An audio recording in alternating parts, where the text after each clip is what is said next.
Assalamualaikum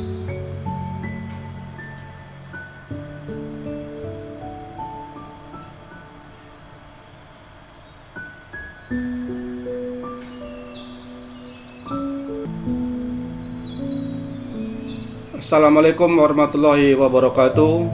Selamat pagi buat kita semuanya dan salam sejahtera selalu. Selamat beraktivitas di pagi hari ini. Semoga kita semua selalu diberikan kesehatan dan keselamatan, dan kita tetap di rumah aja sehingga kita bisa mengerjakan sesuatu yang berasal dari rumah. Untuk itu kita tetap di rumah aja.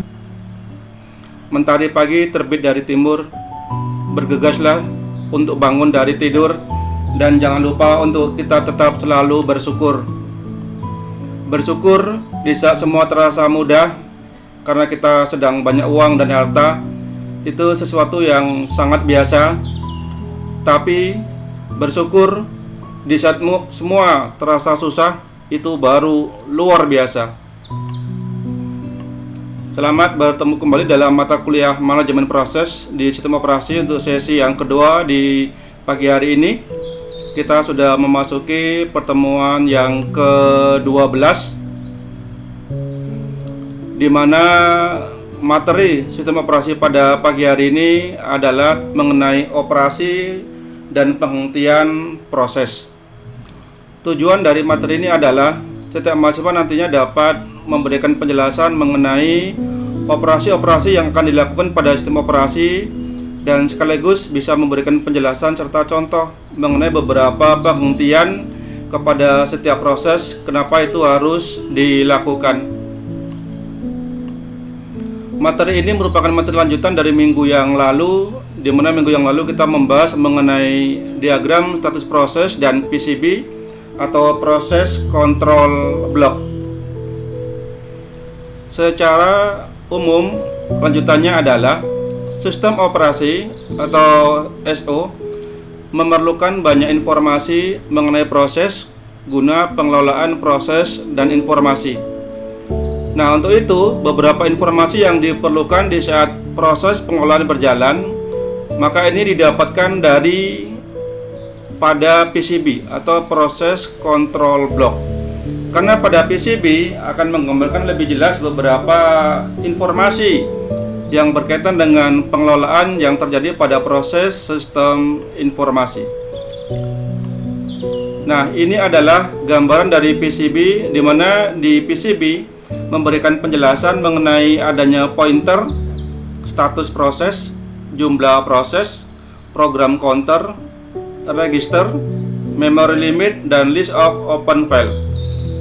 Dari PCB ini, kalau kita ambilkan dalam sebuah contoh di dalam pelaksanaan proses sebuah sistem operasi, maka dapat kita lihat pada penjelasan sebagai berikut. Ini adalah suatu bentuk kegiatan atau proses pada sistem operasi, di mana ini menggunakan aplikasi Microsoft Office Word. Kita lihat di sini bahwasanya di dalam pointer ini menunjukkan kita sedang berada di dalam suatu editor daripada Office Microsoft Word. Kemudian di sini ada status proses yang memberikan penjelasan bahwasanya status di sini ada bisa terdiri dari new, kemudian open, convert, save as, begitu dan seterusnya.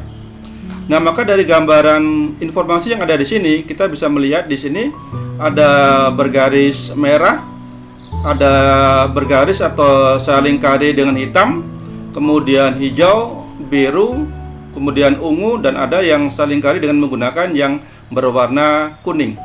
Nah, kita lihat satu persatu informasi apa saja yang bisa kita lihat di dalam PCB ini berkaitan dengan pengelolaan proses yang dilakukan di dalam sistem operasi yang menggunakan contoh Microsoft Office dalam hal ini. Kita lihat yang pertama untuk yang bergaris merah. Silakan Anda perhatikan yang salingkari dengan yang bergaris merah. Maka ini memperlihatkan bagaimana sebuah informasi yang menjelaskan tentang sebuah register. Karena kita tahu bahwasanya register adalah sebagai tempat penyimpanan suatu bentuk informasi. Maka di sini kita bisa melihat bahwasanya Office ini itu dia punya directory atau folder D, dan masuk ke dalam subdirectory data 1, kemudian materi kuliah, nama mata kuliah, sampai dengan menjelaskan tentang nama filenya. Maka dalam hal ini menjelaskan informasi bahwasanya Office ini dikerjakan pada folder D, data 1, materi kuliah, S1, D3, tugas akhir, dan seterusnya. Maka inilah yang memberikan penjelasan bahwasanya ini berkaitan dengan register. Maka dengan menggunakan contoh tertentu sebuah aplikasi yang kita kerjakan, bisa kita lihat dia disimpan di register atau disimpan sementara di mana yang sedang kita kerjakan. Kemudian ada di sini saya pertegas lagi dengan membuat lingkaran yang berwarna hitam. Maka lingkaran hitam ini juga memberikan penjelasan bahwasanya setiap kita memberikan suatu bentuk kegiatan atau proses, dia harus mempunyai tempat di mana kita bisa melakukan penyimpanan data dan nanti bisa dilakukan dengan pengembalian kembali atau pengambilan kembali. Di sini ada disebutkan bahwasanya ini berada di dalam folder D dan subdirectory data 1. Ini termasuk di dalam register yang memberikan penegasan bahwasanya setiap kegiatan yang akan kita lakukan atau proses yang kita lakukan pasti akan memerlukan satu bentuk tempat sebagai satu bentuk penyimpanan, atau nanti juga bisa disebut dengan titik awal di mana kita bisa memulai kegiatan yang kita lakukan atau proses yang akan kita kerjakan. Kemudian saya tandai lagi dengan lingkaran biru. Nah, lingkaran biru ini adalah yang berkaitan dengan jumlah proses yang sedang maupun yang barusan kita lakukan. Di sini ada 1, 2, 3, 4, ada materi presentasi 67, ada materi jurnal ilmiah, ada kutipan 67 dan segala macamnya. Maka yang berwarna biru ini adalah menjelaskan mengenai jumlah proses. Kemudian yang berwarna hijau ini adalah merupakan bagian dari jumlah proses tadi, namun di sini lebih menegaskan tentang program counter, di mana program counter nanti adalah setelah kita selesai mengerjakan suatu bentuk kegiatan yang lain, kita juga bisa secara langsung mengerjakan program yang sebelumnya memang sudah kita lakukan. Jadi hanya mengcounter, bisa saja mengambil kembali yang sudah kita lakukan tadi, maka kita bisa ambil kembali prosesnya. Nah, maka di dalam PCB tadi juga menjelaskan mengenai adanya program counter yang berwarna hijau ini. Selanjutnya, kita juga bisa melihat yang berwarna kuning. Maka yang berwarna kuning ini memberikan penjelasan bahwasanya ini merupakan list of open file. Jadi beberapa kegiatan, beberapa proses yang sudah dilakukan beberapa hari atau beberapa minggu sebelumnya, maka ditampilkan kembali. Jadi ini menjelaskan bahwasanya saya sudah membuka atau sudah mengerjakan beberapa proses di beberapa hari atau beberapa minggu yang lalu. Seperti ada saya buka materi manajemen proses, kemudian ada materi untuk RPS sistem operasi 19.2, kemudian ada kuliah online dan seterusnya. Maka semua kegiatan yang sudah kita lakukan di minggu yang lalu atau beberapa hari yang lalu itu bisa kita buka kembali di dalam informasinya. Itu ditampilkan dengan menggunakan list of open file yang memang ini dijelaskan di dalam PCB atau program control block. Selanjutnya, ini ada yang saya tandai menggunakan sebuah lingkaran yang berwarna ungu. Nah, berwarna ungu ini menjelaskan adalah tentang beberapa penjelasan mengenai status prosesnya. Ya, jadi kalau kita mengacu kepada proses di minggu yang lalu bahwasanya di dalam status proses itu nanti ada new, ada ready, ada complete, ada waiting dan yang lainnya. Maka pengertian di sini adalah ini adalah beberapa kegiatan atau beberapa status proses di mana statusnya bisa berubah dari satu kegiatan ke dalam kegiatan yang lain. Misalnya statusnya ini untuk program yang baru, ini membuka program yang baru, untuk menyimpan dengan nama yang lain, dan untuk mencetak atau memprintnya. Maka ini beberapa macam status proses. Nah, seperti yang saya jelaskan di minggu yang lalu bahwasanya setiap status proses itu memiliki namanya aktivitas proses. Jadi masing-masing status proses yang ditampilkan di sini itu nanti masing-masingnya juga memiliki namanya aktivitas proses atau kegiatan-kegiatan yang dilakukan di setiap proses yang akan kita lakukan. Nah, maka sebuah sistem operasi dia memang memerlukan banyak informasi mengenai proses yang dia kelola. Maka beberapa informasi ini akan dijelaskan akan lebih jelas dijabarkan dengan menggunakan PCB, program control block, seperti yang kita jelaskan di sini bahwasanya untuk memberikan penjelasan di PCB ini kita perlu sebuah contoh aplikasi. Nah, inilah aplikasi yang sudah saya berikan penjelasan tadi berkaitan dengan kegiatan yang saya lakukan, misalnya di saat saya menggunakan aplikasi Microsoft Office Word. Selanjutnya, informasi pada PCB dapat dikelompokkan menjadi 3, yaitu di mana yang pertama adalah informasi yang berkaitan dengan identifikasi proses. Nah, ini nanti sesuatu yang unik dan berbeda dengan yang lainnya. Jadi informasi di sini menjelaskan tentang proses tapi yang berkaitan dengan yang unik atau berbeda. Kemudian yang kedua, yang berkaitan dengan informasi status proses. Ini berkaitan dengan PC, ada register, ada variabel. Nah, ini yang dimuat. Ini adalah tentang informasi yang berkaitan dengan status proses. Kemudian yang ketiga adalah informasi kendali proses, di mana informasi ini yang memuat beberapa hal yang dibutuhkan berkaitan dengan sebuah resource yang ada di dalam sebuah sistem komputer. Dalam kata lain bahwasanya di saat kita menggunakan atau sedang proses dengan menggunakan aplikasi tertentu, misalkan tadi kita menggunakan Office Word seperti ini, maka di dalam kegiatan yang kita lakukan di sini, kalau kita lihat di dalam PCB-nya itu memuat lagi informasi, di mana informasi itu berkaitan dengan ada identifikasi proses, status proses, dan ada kendali proses. Nah, mengenai hal ini nanti masing-masing Anda bisa dilihat kembali dari penjelasan saya tadi bahwasanya ini merupakan poin A. Perhatikan, nanti ini merupakan poin A, di mana nanti Anda harus diminta memberikan penjelasan bahwasanya di dalam sebuah aplikasi yang sedang kita pergunakan itu sistem operasi memang memuat berkaitan dengan identifikasi proses yang berkaitan dengan sesuatu yang unik dan berbeda, kemudian yang berkaitan dengan status proses atau proses yang dimuat pada saat proses itu terjadi, dan juga memuat tentang informasi kendali proses, artinya beberapa resource yang dibutuhkan di saat proses itu dilakukan. Nah, nanti masing-masing Anda bisa memberikan penjelasan di sini yang nanti akan kita hubungkan dengan slide yang berikutnya. Maka di dalam hal ini termasuk ke dalam poin A. Ya, mohon diingat termasuk ke dalam poin A. Nah, selanjutnya poin A ini bisa Anda lihat di gambar berikut.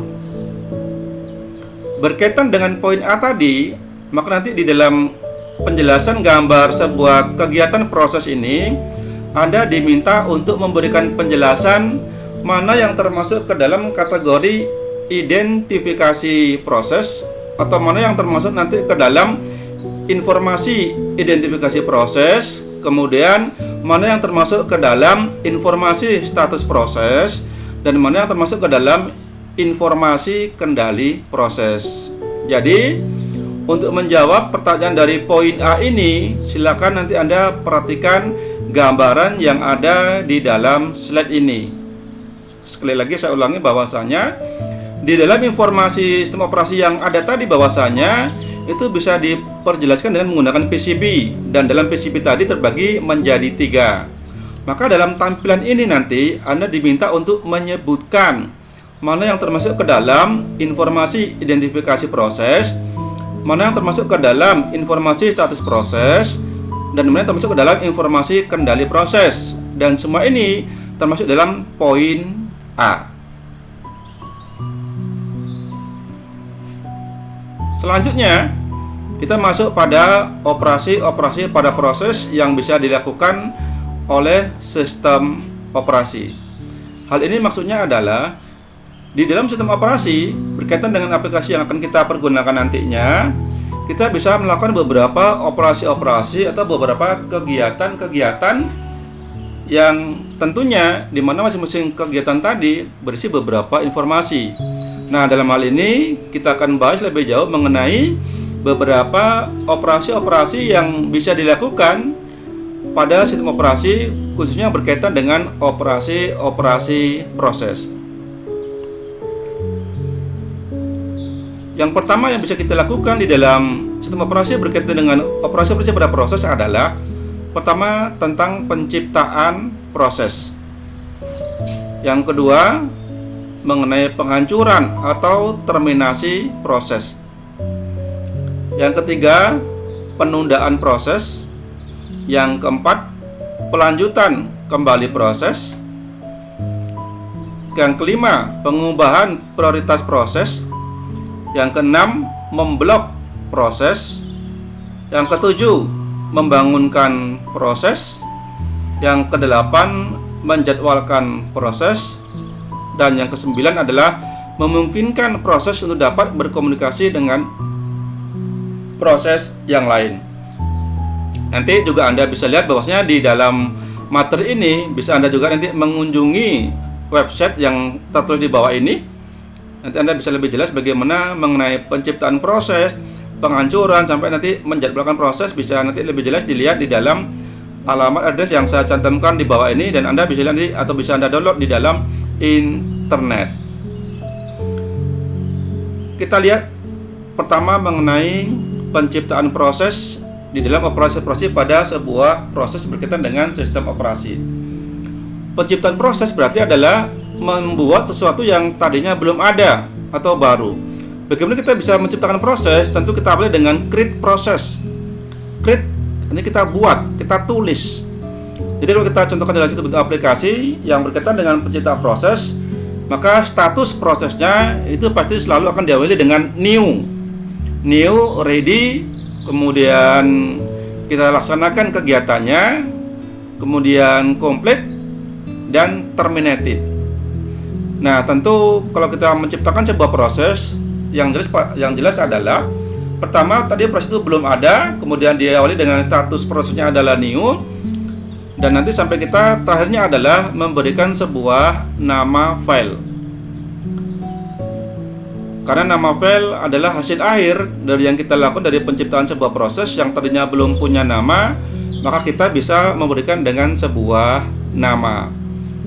Untuk yang lainnya silakan nanti Anda dilihat di dalam materi yang sudah saya postingkan di Google Classroom-nya, atau nanti bisa lebih jauh kita coba masuk ke dalam materi diskusi di saat kita proses pembelajaran berlangsung.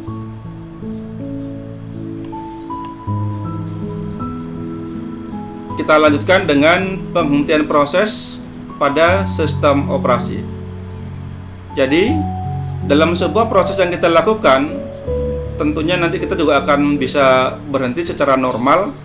Dan tentu ini yang sudah kita anggap yang terbaik. Tapi kadang-kala ada proses yang sedang kita lakukan atau yang sedang berjalan, itu tiba-tiba dihentikan dengan alasan sesuatu dan lain hal. Maka juga dalam hal ini kita juga perlu mempelajari apa-apa saja yang menjadi penyebab bahwasanya penghentian proses itu perlu dilakukan, atau proses tiba-tiba berhenti di saat kita sedang melakukan kegiatan pada sistem operasi. Nah, untuk itu kita bisa lihat di sini ada beberapa hal yang menyebabkan bahwasanya memang proses itu bisa berhenti dengan beberapa sebab atau beberapa faktor. Yang pertama bahwasanya proses itu bisa berhenti dikarenakan memang proses yang sudah selesai dikerjakan. Artinya dalam hal ini adalah proses berhenti secara normal. Kalau ini kita kaitkan dengan status prosesnya, maka dia dimulai dari new, ready, complete, kemudian terminated. Selanjutnya, kenapa penghentian proses bisa terjadi? Dikarenakan proses berjalan sudah melebihi batas waktu yang telah ditentukan oleh pemroses.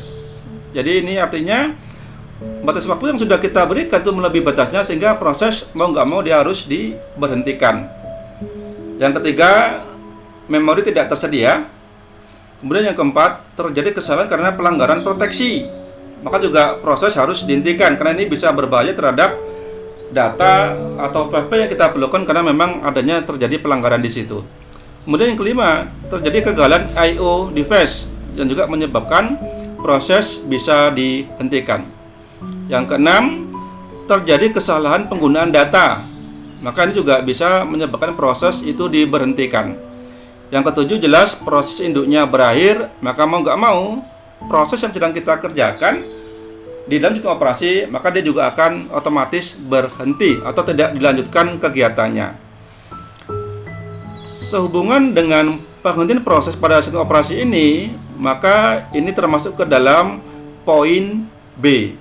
Artinya, di dalam poin B ini nantinya masing-masing Anda diharapkan dapat memberikan contoh dengan penjelasannya. Misalnya, contoh itu harus Anda tuangkan dalam bentuk gambar, dan gambar itu diberikan penjelasan sesuai dengan poin 1, 2, 3, 4, 5, 6, dan 7. Misalnya di poin 1, proses berhenti secara normal. Nah, ini bagaimana contohnya? Dan silakan nanti diberikan penjelasan, diiringi atau diberikan contoh gambarnya seperti apa. Jadi tugas Anda yang kedua atau tugas Anda di poin B adalah memberikan contoh masing-masing penghentian proses pada sistem operasi, di mana contoh tersebut dimasukkan gambar dan diberikan penjelasan di masing-masing gambar tersebut. Ini termasuk ke dalam poin B.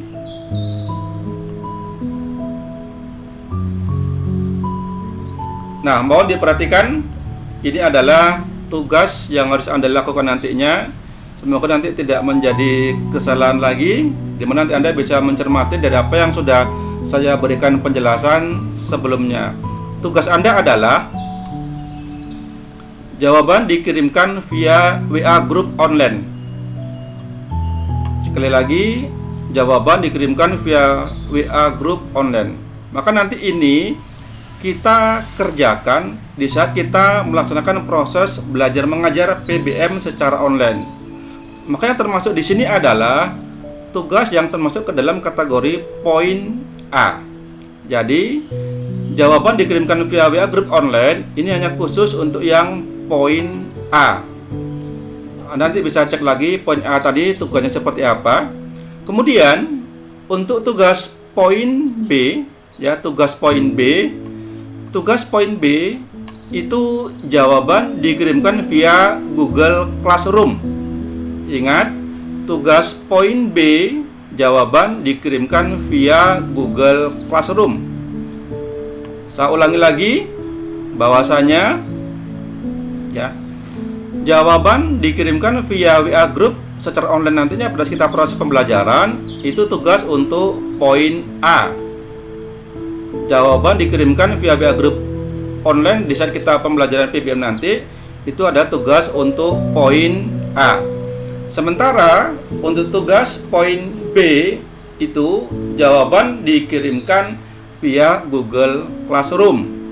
Jawaban poin B itu dikirimkan via Google Classroom.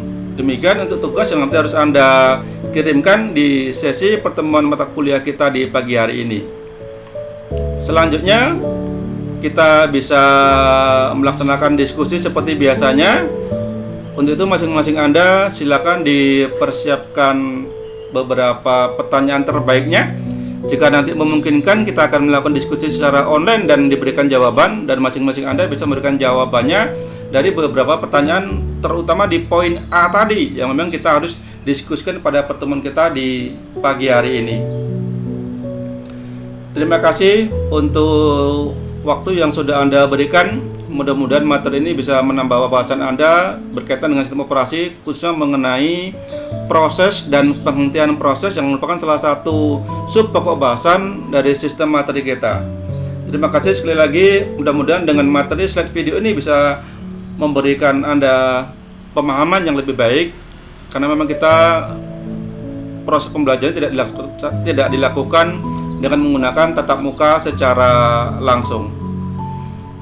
Untuk itu, stop penyebaran coronavirus dan kita stay at home, berada di rumah saja, jangan kemana-mana. Kalau hal-hal yang tidak sangat penting dan emergensi sekali, tetap di rumah, karena dengan kita berada di rumah, kita bisa memutus penyebaran coronavirus yang sedang berada di sekitar kita.